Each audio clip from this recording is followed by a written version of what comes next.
गिबि आफादगिरि रन्जन दैमारि सारजों लोगोसे गासै साद' दैदेनगिरिफोरनि बेल हियारिं गासै निउस नायगिरि बर' रायजो राजाफोरनिसिम इउनाइटेड फराम अफ एक्स एनडिपिनिफ्राय गाहाम अनसायनायखौ बावहरनाय थाबाय।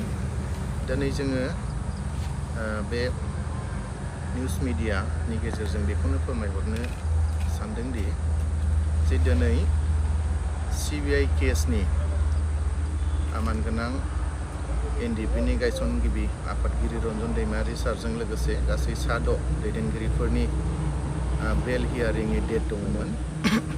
जों बे डेटखौ फ्राय 7-8 मास नेनायनि उनाव दिनै जों मोननो हादोंमोन।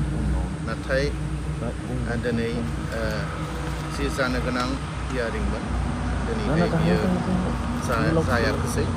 बेनि जायैनि गुबै जाहोनानो जाहैबाय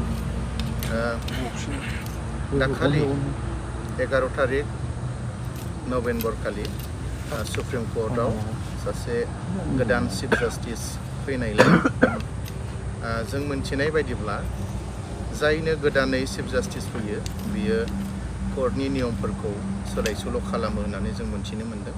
थिग बिदिनो जोंनि समावबो दाखालि 11 थारिख नभेम्बराव जइन जानायनि उनावनो 16 थारिख नभेम्बर खालि गासै नियम निथिफोरखौ सोलायनायनि थाखाय दिनैनि जि हियारिं जानो गोनां बियो जायाखैसै होननानै जों मोनथिनो मोनदों।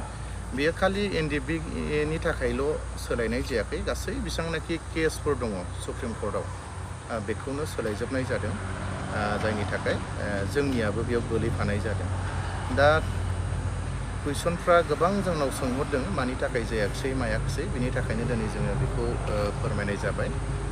जों आसा खालामदोंमोन गासैबो सावरायनायफ्रा गासैबो थिगानोमोन, स्टेटनिफ्राय लानानै सेन्ट्रेलसिम बाथ्राफ्रा गासैबो सेन्ट्रेल लेभेलावबो सहैदोंमोन स्टेटनिफ्राय, आरो स्टेटनिफ्राय जिखिनि खामानि मावनांगौमोन जायखौ बुंनांगौमोन गासैखौबो बुंहरजोबनाय जाबायमोन आरो गासैबो रेडिसैमोन।